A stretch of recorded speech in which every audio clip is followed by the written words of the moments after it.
मौलाना मोहम्मद अमीन सफदर उकाड़वी ने अपनी किताब में लिखा फरमाते हैं, मुझे विहाड़ी के गांव से बड़ा मोहब्बत भरा ख़त लिखा गया कि मौलाना साहब, हमारे गांव में आज तक सीरतुन नबी पर बयान नहीं हुआ। हमारा बहुत दिल करता है, आप हमें वक्त इनायत फरमा दें, हम तैयारी कर लेंगे। मैंने मोहब्बत भरे जज्बात देकर ख़त लिख दिया कि फ़ला तारीख़ को मैं हाजिर हो जाऊँगा।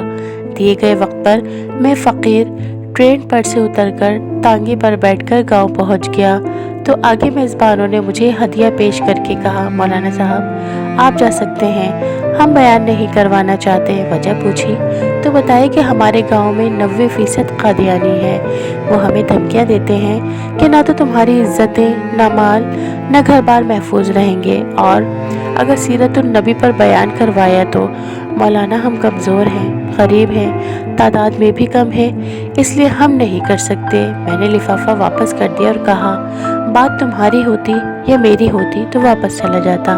बात मदीने वाले आका की इज्जत की आ गई है, अब बयान होगा, ज़रूर होगा।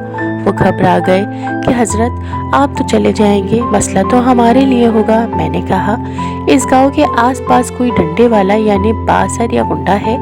उन्होंने बताया कि गांव से कुछ दूर नूरा डाकू रहता है, पूरा इलाका इससे डरता है। मैंने कहा, चलो मुझे ले चलो नूरे के पास। जब हम नूरे के डेरे पर पहुंचे, देखकर नूरा बोला, आज खैर है, मौलवी किवें आ गए ने? मैंने कहा, बात हुजूर सल्लल्लाहु अलैहि वसल्लम की इज्जत की आ गई है, तुम कुछ करोगे? मेरी बात सुनकर नूरा बिजली की तरह खड़ा हुआ और बोला, मैं डाकू ज़रूर रहा पर बेगैरता नहीं आ।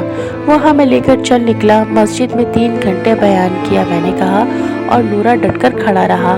आखिर में नूरा ने कहा कि अगर किसी ने मुसलमानों की तरफ आंख उठाकर भी देखा तो नूरे से बचकर नहीं जा सकेगा।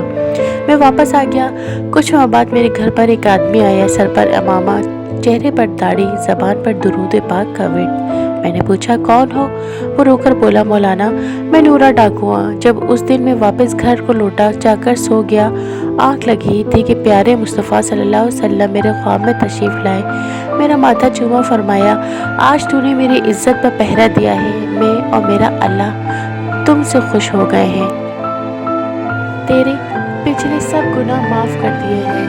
मौलाना साहब, उसके बाद मेरी आँख खुली तो सब कुछ बदल चुका था। अब तो हर वक्त आंखों से आंसू भी खुश नहीं होते। मौलाना साहब, मैं आपका शुक्रिया अदा करने आई हूँ कि आपकी वजह से तो मेरी ज़िंदगी बदल गई, मेरी आखिरत संवर गई।